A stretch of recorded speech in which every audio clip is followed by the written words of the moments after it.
Payız geldi qonaqlar kimi, soldu məhəbbətim yarpaqlar kimi. Yenə payız geldi qonaqlar kimi, soldu məhəbbətim yarpaqlar kimi. Ürək pıçıldadı,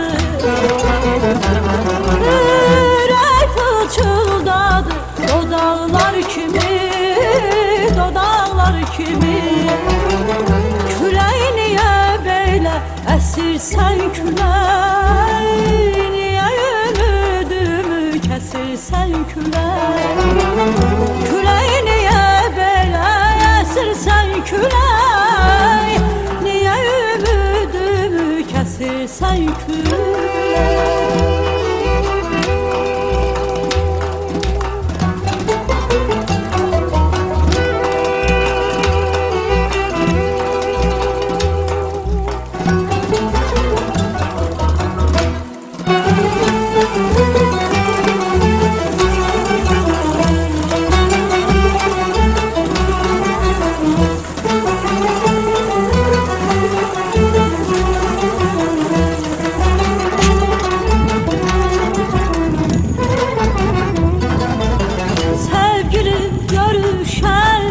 Çağırmış məni, mən necə unudum olub keçəni. Sevgilim görüşə çağırmış məni, mən necə unudum olub keçəni. O deyir astaca,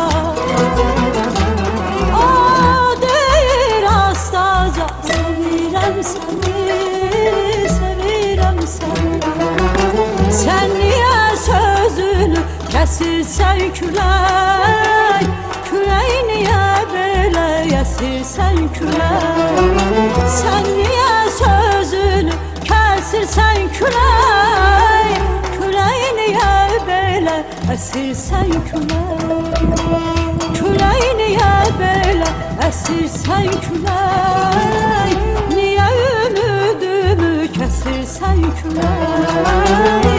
Külək niyə belə əsirsən külək, niyə ümidimi kəsirsən külək.